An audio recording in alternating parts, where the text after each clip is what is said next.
All right, so welcome to Dose of Deborah Rehab for the Heart. I'm your host, Dr. Deb Howell, and today I'm back with my guest, Zissis. And Zissis is a conscious teacher, HeartMath trainer, a heart imagery meditation facilitator, and like I said before, an all-around nice guy. So welcome back, Z, and I look forward to our conversation today. Thanks for having me back, Deborah. I appreciate it. Yeah. So I thought about the what happens when we bump up against resistance in our process of, you know, learning how to love ourselves and we have knowledge, right? So let's say we have lots of knowledge and or we're just getting started. Either way, right? And we get stuck. But some of this stuckness might not even be conscious, because when we have a lot of knowledge, right? And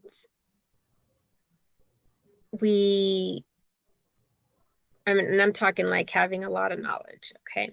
That the knowledge is conceptual. And we sometimes can get in our head space and stay there and not let that knowledge drop into embody what the experience of the knowledge can bring, right? And so when I say bump up against resistance, is that the resistance can be unconscious, but the awareness that things still are not the way we want it to be,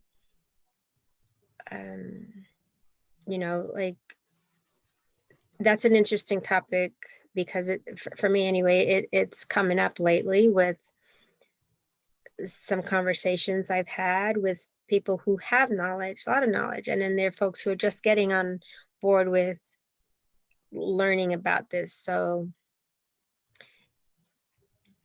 I'm curious about your thoughts on this. Yeah, I think in both circumstances, whether you have knowledge or whether you're new on the path, it's a form of distraction in not allowing yourself to surrender to this resistance, right? Because the act of surrendering is the act of being educated on what that resistance is trying to teach. So for me, and it's one thing, like, this is a conceptual conversation, right? But how many people actually put it into practice? And it's part of what I preach. I've lived through, and there are many aha moments, like, isn't this curious? I mean, I'm looking at this resistance, but not actually moving through it for whatever reasons.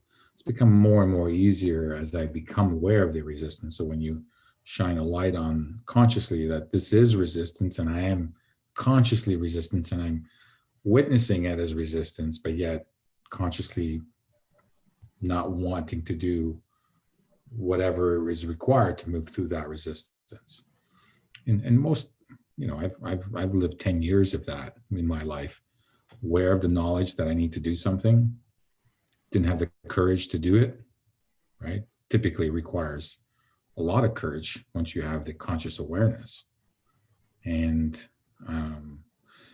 really just said, you know what? I'm not going to do anything about it. I'm not participating in this. And I wasn't consciously creating the reality that I wanted to. So, this is what time is. It sooner or later needs to resolve itself. You're being pushed in that way for a reason. It's where the growth is. It's the comfort, the uncomfort, and stretching yourself in those uncomfortable zones is where really our growth is. That's what resistance is. And when we endeavor and take the courage and become courageous and work through that, I think miracles happen, in my view. The universe conspires to really serve you in the best way possible. So that's my take on it. Mm-hmm. So, two things that stood out for me, what you said was surrender. And the other thing was courage, because it takes courage to surrender and to. Why does it take courage to surrender, Deb? Because their fear, because instinctively we have a survival mechanism built in that Right. is designed to look out for us. And so the knowledge is great, to have the awareness that we have this beautiful setup that we can move through, or we can stay stuck because we it's the uncertainty of what might unfold, right? Or because we can prejudge too, right? So with those other things that may be going on, can be assumptions or expectations of how things might play out if we begin to go through that door. And so so if we think too much about it, and that's where it is, it's the overthinking. We can overthink ourselves right out of taking action. Well, and that's the biggest issue You with all know, yeah, overthinking and being in our headspace as opposed to being yeah, in our heart space. yeah. The heart is the most intelligent organ in the body. Science is proving that more and more. Um, but yet, very few of us have a command of that particular um, organ and its wisdom that it possesses. As I said, I think one of the earlier is that when you're in your head, you've got the polarity. Your brain is polar in the right and left hemisphere, and this division of this corpus callosum that bridges the right and the left hemisphere. So consequently, if you have a thought, whatever that thought, you're going to have the opposite thought, and you're always going to be in direct conflict for it. And it's like a hamster in its wheel, continually turning, right? There's going to be no resolution. And again, these are all conceptual ideas framed in the mind that isn't put into action. And we're on this planet to experience. Right, wrong, in between. It's our experiences that informs who we are and who we want to become. Yeah, and this process involves learning to trust, right? Learning to trust ourselves, because when all is said and done, when the body has organized itself to keep us safe, to get us through a situation at the time, but then we're sort of in this holding pattern, right? It is learning how to trust, and that inner security, feeling that we will be okay. Because there are times that let's say that there's still a threat in the environment wherever we are. So there is a point in time where we have to discern if a perceived threat, just because the body is in this state of fight or flight or freeze, whatever it is, it's still in this survival mode. And we're on the cusp of getting through that. But if the environment, I'm talking about what's in proximity, doesn't feel safe, versus like the thought that the space is not safe, right? So there's a difference. And to discern that, because at some point, to break through means we have to allow this process to unfold. That the commitment, the decision to step through and to follow through,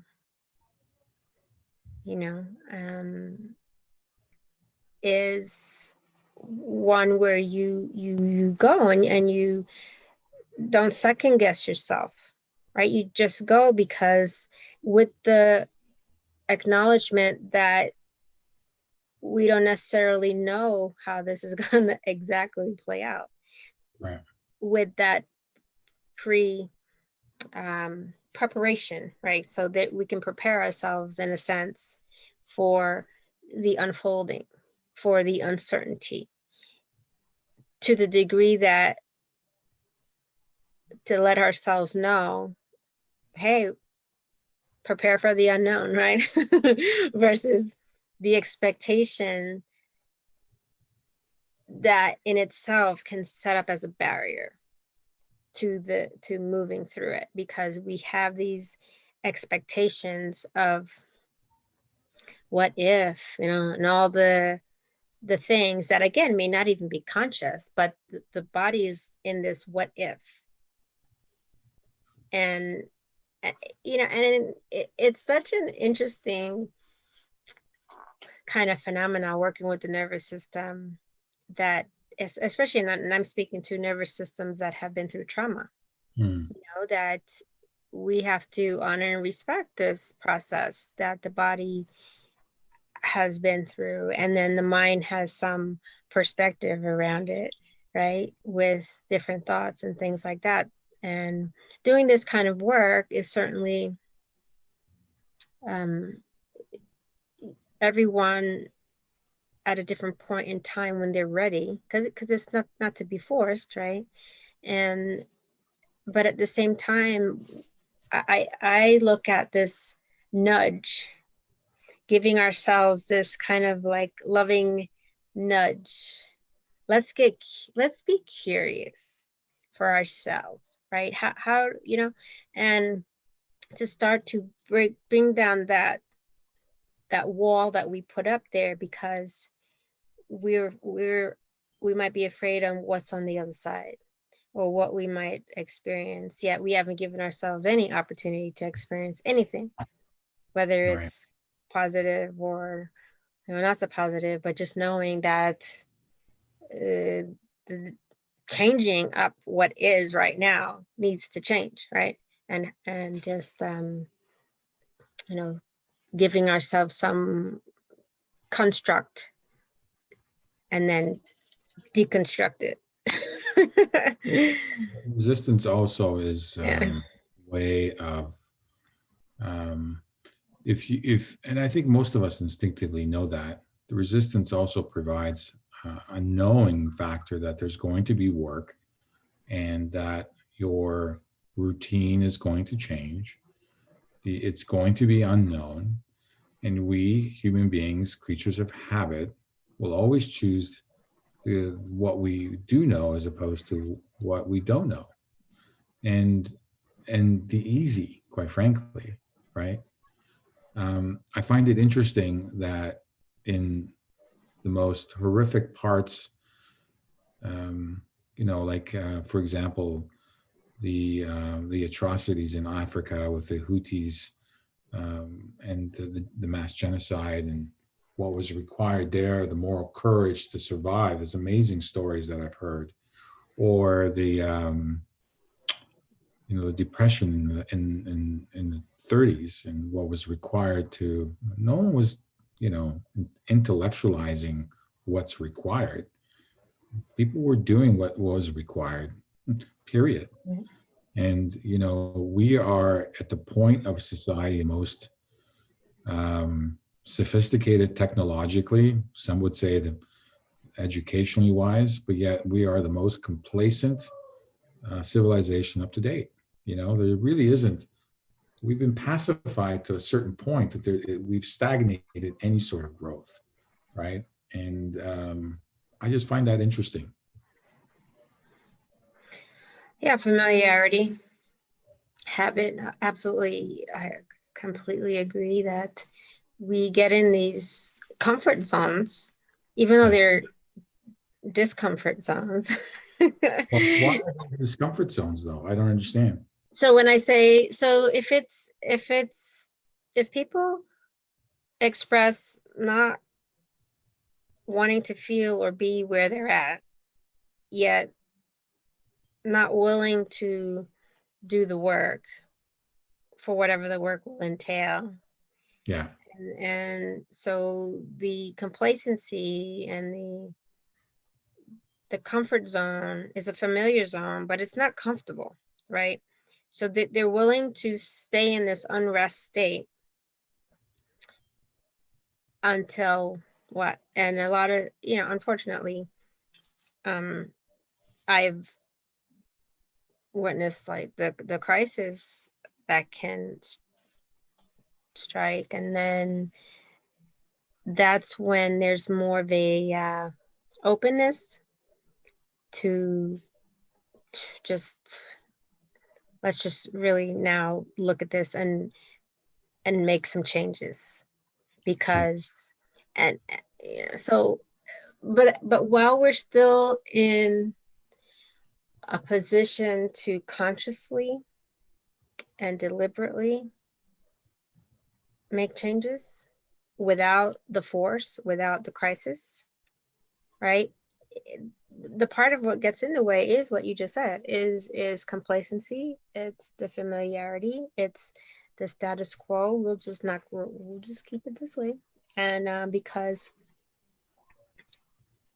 that invitation for change that we're not quite sure what that will look like, but we know it's going to disrupt whatever it is,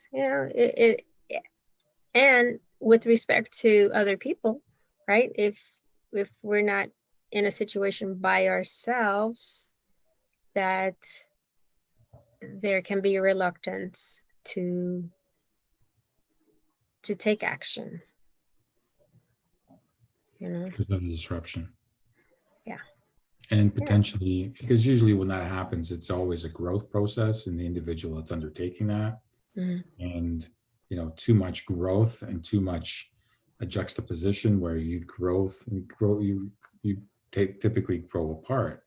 So, one partner will sacrifice their growth and their discomfort for the sake of the status quo as well. And, that's I'm not placing any judgment on that, but I think that's not what we're meant to experience on this planet. And I think typically in those individuals, because I lived that experience, I can tell you that sooner or later, your heart speaks louder and louder into action. And if you don't take action, you will always have a crisis in your life that will then force you to surrender into this unknown and undertake that, because as I experienced it, there is no other alternative. No matter what's in front, you will undergo it now, because the alternative is death, physical death. In some ways, a respect. I mean, it may be a longer term process and disease and whatever that is, right? But there's this that I had this inner knowing, not endeavoring in that journey moving forward, that was the alternative. And certainly that's a great catalyst. Mhm. you know Yeah, and so the internal turmoil can be in itself something that in brings that restless uneasiness, the inner nudging, right? Because man, I have several different viewpoints on this, and ultimately it is a bold and courageous decision, a loving decision to give ourselves permission to be ourselves, to explore what that might look like, Yeah. and when it might completely disrupt everything that has been, right? And so that brings a striking contrast where it can invite the big question of who am I, like, why am I here? And you know, and especially when it's relationships, like what you just said, when you're talking about a relationship that has been kind of going along, Yeah. but it's not growing. The No, in fact, people in the relationship aren't growing, right? Growing apart, maybe, right? Or one is growing, and right, and so the point of reckoning with this parting, and yeah, and so there's a lot of so speaking to people who it took a crisis, it took something, an external disruptor, to give them permission to now make changes, because the situation has already now been like changed, yeah. right? Yeah. But I would offer that that wasn't the first indicator, right? There have been many indicators along the path, Right. and those indicators along the path have become progressively louder internally, Mm-hmm. and that this is what you need to do. Most of us don't take heed in that because we lack the fortitude, the grit, the courage, the strength, what have you, right? We haven't been being conditioned in that way, especially in anyone born after 1970s. I would imagine there's, I think, a softening of the moral character, the fabric of the character. I think folks in the 40s, 50s, and 60s lived through a lot of adversity and a lot of cohesion and trying to find answers. And a lot of those older populations or younger populations had a lot of those solutions presented to them. So these are paradigm models that we live. Once you've experienced it once, you know what the template is. You just go ahead and immerse yourself into it. You know the expectations associated with it, and off you go, right? I think anyone born in the 70s, 80s, and 90s really hasn't had to deal with that. So it isn't something that's familiar and Mm-hmm. very awkward. It's not that it's not unsurmountable. It's just that it takes a lot of thought and process to undertake it. Yeah. And yeah, because the perspective, even in the earlier discussions that we had in thinking about, like, we're talking about men, right, in showing emotion, Yeah, right, that those earlier times, and still now, but not as much, where it was not, men just, you don't show tears, you don't show, like, that side of emotion that you keep to yourself, or maybe you shut it down, right? And so now, if we have this younger generation, and they're a bit more expressive, verbally expressive, and yeah, and we're still working on the actual, like, emotion of showing tears, because it is a conditioned thing. We are conditioning through various, how we are being taught from home, what we're seeing yeah, in the home, and to make it okay to make decisions that feel right for us, right? Feel right for you, for the individual, and then not to be shamed or blamed when we need to change, when we feel that things aren't working out as we had hoped or had thought they would, and to have some way to accept that this is part of what happens, because especially like with marriage, right? And we look at generations. I mean, I have some of my patients have been married, goodness, one the most was 70, I want to say 70 years. Wow. And I've had several folks married like in 60 plus years, which is amazing. And lots of 50 plus years. And today, the is that the same mindset when people go into a relationship, that you're going to stay married,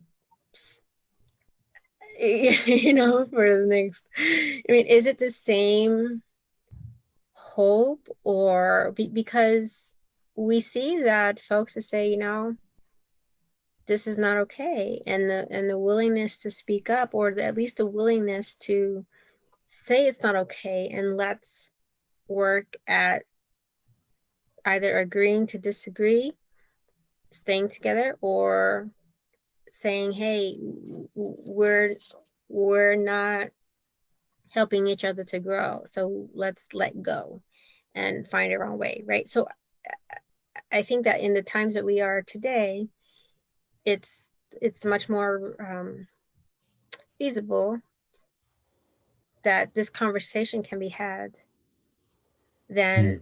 looking at generations, at least from my era, that it's not as easy a conversation or as acceptable in that sense, because there's more judgment on it, right? Judgment from others, but then the internal judgment, because that's just kind of how the grooming, the conditioning,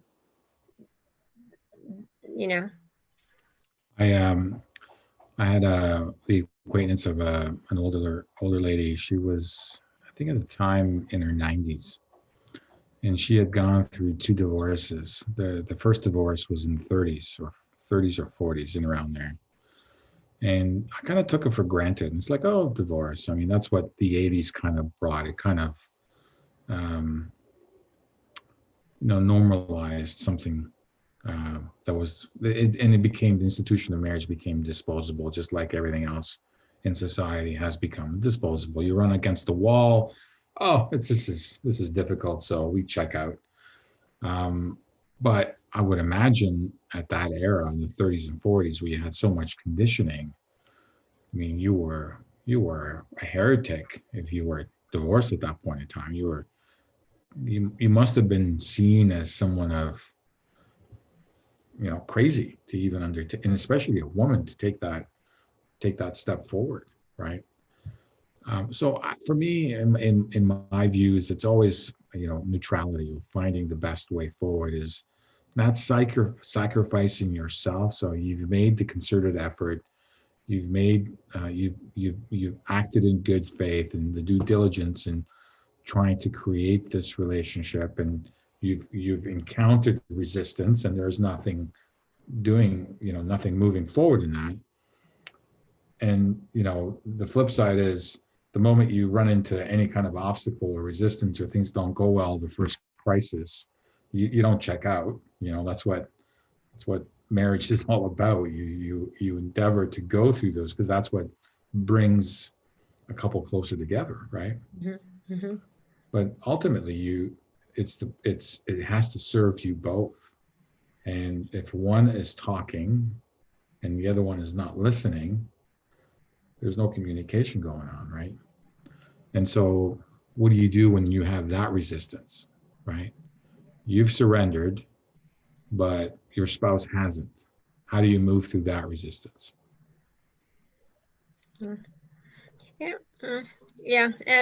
And when we talk about conversation in our own mind to heart conversation, to be really listening, Yeah. because I think that's part of it's essential actually to our growth, is to be able to tune in and listen And act. and act. Yeah. Yeah. Yeah. If you're listening, but you're not doing anything with the listening, it's as good as not listening to Active listening. it. Yeah. Active listening. Yeah. Well, but so because this speaks to when we feel a certain way and we stuff it down, we suppress information, we suppress the feeling, right? And yet the feeling can still bubble back up. And I guess I say this because is when I get to meet people at a point in time when things are bubbling up after a crisis, Yeah. right? For all the years that they have stuffed emotion down, you know, and hey, not having that conversation because it's just not an option. It's not an option. And yet here comes a point in time that this person, this emotion, who is this, trying to emerge, Yeah. right? And it's it it's getting acquainted or reacquainted with oneself, and to meet oneself where they are in their heart, and to sometimes for the first time listen, really listen to what the heart is saying, and letting the emotions come through, you know. And it's such a process, and when I witness this, it is amazing because someone can be, you know, like 50, 60, 70, 80 years old. And I say this because this is what I have experienced through patient care. And it is amazing to witness someone witnessing themselves for the first time, like really at such a later stage in life, but yet it's this sense of it's childlike. Innocence. It is innocence, and it is um, it it's freeing. Like Yeah. it's a permission to be yourself. Well, And yeah, and just it's a newness. It's a newness, right? So this newness is, I mean, as an onlooker, as a witness, it is amazing to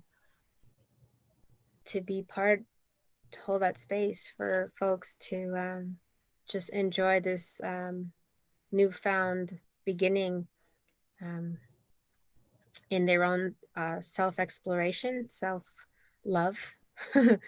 um, yeah. I find it interesting that, as we grow up, we're really not very few of us embody our authenticity and who we are, embody our truth, right? To stand in our own truth. Because we've been dictated and programmed to be certain individuals that we may not be comfortable, right? To be this mother, daughter, father, son, whatever that is in society. So we take on these masks that we put on, but yet they're not comfortable, right? And we make them work. They're not uncomfortable. They work. They pacify us. They pacify everyone. They fool people, right? But overall, the intelligence within our being says, no, that's not who you are. There starts to be a slight dissonance associated with your being, and so the only way to resolve that is to find a little bit more of your authenticity. Find, as Paulo Coelho talks in the in the Alchemist, to find your personal legend. We're all born on this planet for a purpose, whatever that purpose is. It could be something grandiose or something very small, but that's your purpose. And I think purpose is directly related with your authenticity and being that authenticity. And when you can embody that, living in the space of your heart, you create a living example for other people to do the same. And what would that look like if most of us, I'm not saying all of us, but most of us were to do that? I was just as you were saying that, and you talk about mass, there's roles, right? We get into these roles, and these roles are responsible roles, caregiving roles, relationship roles, and yet the relationship that we have lost touch with is with ourselves, that authentic self, and denied, because maybe there's no time for it, or the expectation is that, nope, this is, this is the way it is. And so it's amazing when we can check ourselves truly with our heart, with the authenticity of like what we say we want, what we feel, and like we can gauge it, right? We can gauge it. The heart helps us to gauge what's true, right? The heart helps us to kind of say, hey, if we have these thoughts or whatever, and then we check in and the heart says, right on, or like there's a little just, but so because the heart, it's the loving nature of the heart will not be to shame or to judge, right? Or to force. So and I think that is something that we're not taught. That is something that, to seek out what this looks like, how do we actually do this, that inquiry, that and how to get on that path. I mean, it's something that we have to deliberately seek out, Well, I think in my view, women are incredible leaders and teachers of this. And I think there's some conscious men that do the same, right? And I think that's what we need to do more of in society, in the way that we're living our lives. I think we've been tricked by science to say that there is no higher aesthetic than the mind, the brain. It's the supercomputer, and it knows ultimately everything, right? But we know more and more about the heart, as far as the signals going to the heart, the signals being received from the heart to the brain, the electromagnetic aspects of the brain to the heart. I mean, the heart is the master organ as far as I'm concerned. And science is really discovering what the spiritual books have been talking about now for thousands of years. This is a remembrance now, right? This isn't a rediscovery, it's a remembrance. And that's really what the next part of the next phase of our human evolution are going to be, is all this knowing that we've got now through the axis of the brain and the way we've evolved, fusing that into the heart and becoming something, an upgrade, a human 2.0, as it were. And that's terribly exciting as far as I'm concerned, when we're having individuals that are actually modeling this. And I've seen some incredible individuals that are modeling this. So yeah, I'm looking forward to all that. Yeah, and it's that full integration. It really is that whole self. and choosing to lead with the heart. And it's not this woo woo foo foo thing. It really is a very courageous, embodied, honorable, uh, when we talk about integrity, um, and that alignment, that authenticity, and it shifts the whole field, right? It shifts the whole field, and we can. It's palpable. It's palpable when someone is genuinely caring and present and confident and in their heart, and that effect though begins with our embodiment and acknowledgement of this relationship that we have to ourselves, that we have to what's around us and what we're able to resource, right? And the gratitude that comes with that, the attitude that will start to shift also, right? And it's beautiful, Z.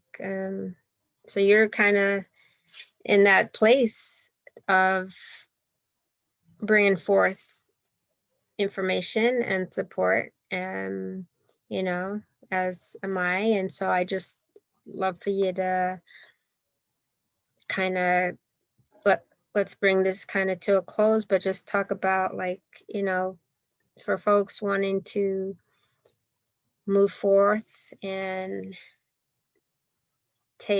move through resistance, um, looking at your support.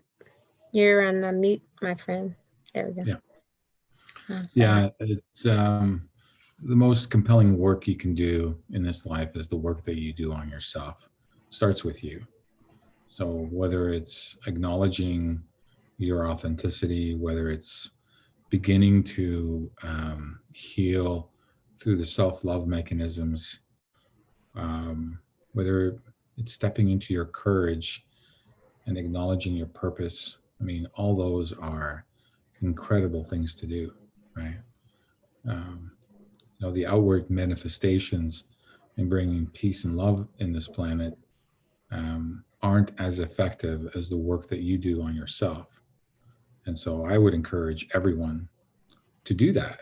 That's where we need to all start, because the moment that you can heal yourself is the moment that you are not going to be triggered by anyone else's issues, and it's the moment that we will stop traumatizing each other, because we're in this perpetual loop of traumatizing each other because of unresolved conflicts. See it every single day, especially with conscious people. There's this ego-based individuals where they espouse sagacious advice on spiritual matters, but yet they are the ones themselves that can't live in those purposes, in those edicts, as it were. So I hold a lot of compassion and just plead for people to really dive into their personal work, because that's the most compelling thing you can do on this life. And on that same line is that the ego, the integration of the whole requires that we listen to whatever our own ego says, and not to shut ego down, because ego will come back saying something else, or because there's so many different things that are wanting to be said and wanting to be heard for whatever reason, being that ego has a role in our life, and to integrate and to accept ourselves in totality, where what we say and who we are and what shows up for us, and then when we show up elsewhere, and then what we say or what someone else says to us might trigger things that are unresolved. That's where this relationship of to oneself is important, because we are to be aware of what's working in us at any given time. So even when we get triggered, someone else says something that is disruptive internally, feels tings on something, right? On an energetic level, right? Things, and all of a sudden there's a right. What is that? Because the only thing that we can take responsibility for is what's going on in us, and that is conscious work. That is deliberate work, Yeah. and the practice of it is to be diligent, but also to be kind with ourselves, to not judge what we are possibly have been maybe shaming ourselves for, or blaming ourselves for, or blaming someone else for. But the opening that door to a dialogue within is important, and other people are life teachers. That's my, I'll tell you what, there's a lot of folks that show up in my life as life teachers, and some of those are patients, and God bless them. And it challenges me to be more mindful, be more like in my heart, because we have reflections and teachers all around us, right? And that's the beauty of life. The variation is beautiful, because if we were all the same, how boring would that be? So this variation gives us opportunity to explore all the different aspects of who we are and what makes us us, and the uniqueness of each person, yet how what is common to all of us is that we all have a heart that knows, that is very wise. Yeah. We all have a wise heart. So And we're all connected by one thread, and that's through our heart, our golden thread. You absolutely. know, there's one reality, but 7 billion perspectives. And we are, the way I view it, my perspective is the person in front of me is a reflection of who I am, but in a different, within the circumference of my being, I'm getting shown a different aspect of who I am. Right. So what is Deborah informing me about who I am, Mm-hmm. essentially, right? Mm-hmm. It's a beautiful and kind way of looking at that. And Mm-hmm. and even if the individuals that trigger me, they're, as I do my healing work, less and less of that happens, because all I have is complete compassion for myself in that a way. that that that's so important what you just said right there, because if things erupt that feel agitating or enraging, we have to pause. We have to pause with that which is stirring and bubbling, and right. And so the action is to pause, not not to necessarily go into a reaction, right? Oh, but the And that reaction feels so good, though, Deborah. yeah, you're right. So let's maybe find some constructive outlets. But that's part of this challenge that we find in society, why um, the diligence and the charge that we have to stay in charge, right? Because the traumatizing of one another, the violence against humanity is because of this inability to stay in charge. It's this reactive, right? This thing that happens, and it's from the unrest internally, Yeah.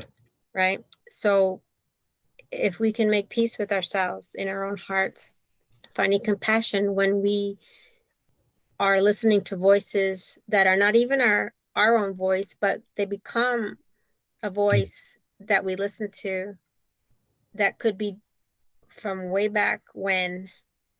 We're picking up so much Yeah. information and discerning what all that is and aligning with what's true. The measure of truth is through the heart. Yeah. And that's the thing that we are here to learn. And it's love. It is that purity, the unconditional nature of love, and for its highest good. And that's meant to be experienced. And Yeah. so, Yeah. initially when I started my work, I didn't always get it right, but allowing myself to experience it and learn from that experience in a gentle way always made me more informed in the next experience, right? Yeah. And that's really the work. That's the work. Right. Well, labeling right, wrong is part of the thing, because when we're in process, let's look at, right, whatever it is. And if we can take the labels off, right? Because the labels in itself set us up to judge, set us up to, you know, for reinforce possibly the thing that has been the thing keeping us down. So labels go, and we stay open to, okay, here's what showed up. Maybe is there a better way? Is there a different way?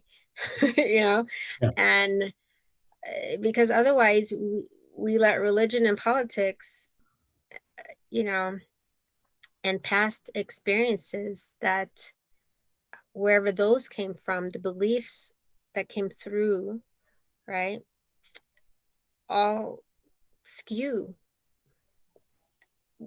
in our mind what we believe is true. And so the practice of really, really getting into our heart is a no, like I'm telling you, it's tough love.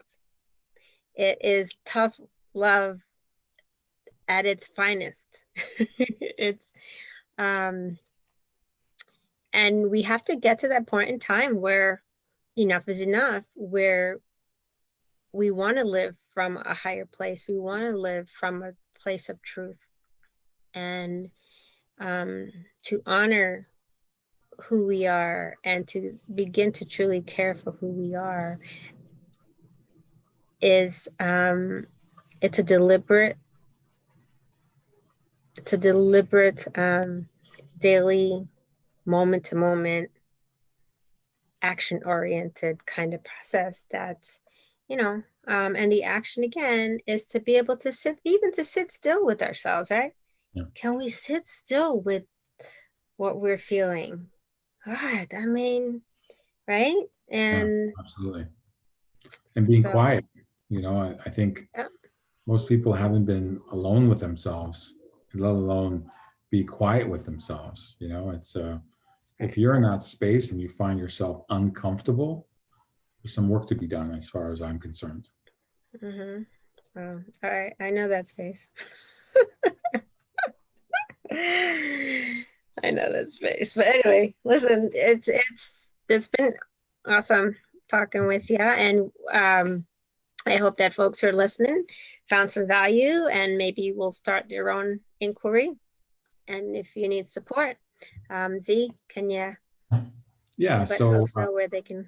the YouTube is the Elevate Me Academy. We'll have a we'll have a website pretty soon with we're calling it Divine Masculine Transformation. So that should be coming up pretty quick within the next month or so. So those are the two places people can find me. But also, I encourage people to have their own discussions. I mean, these are my discussions with you and the men that I have with the Divine Masculine Roundtable are really meant to be precursors. They're meant to be segues into broader conversations that I encourage other men and women to have in a respectful way that opens up discussion. Mm-hmm. Absolutely, absolutely, and And if anyone would like to reach out and, have questions or would like some support, you can reach me at Dose of Deborah Rehab for the Heart. That's a podcast, and it's also a YouTube channel. But I'm on Instagram, Dose of Deborah, and you can get me on Facebook, Dr. Deb Howell. And it's been a pleasure. This is I mean, this is real conversation that runs very deep. Yeah. And we're in a time now that we have time. I mean, we've always had time, but like we have the time that has been afforded us through all the things that we see taking place today. And it's necessary because it's about meaning. What is it that truly brings meaning into our lives? And it's through the heart. That seat of our soul. Yes. So Absolutely. Blessings to you, my friend. Blessings to you, Deb. Thank you very much. I'm truly honored to have these conversations with you. And until we see each other again and expand on our conversations. Yes. Yes, I appreciate you. And keep yourself well and safe. And yes, lots of love. We'll talk soon. okay. Bye.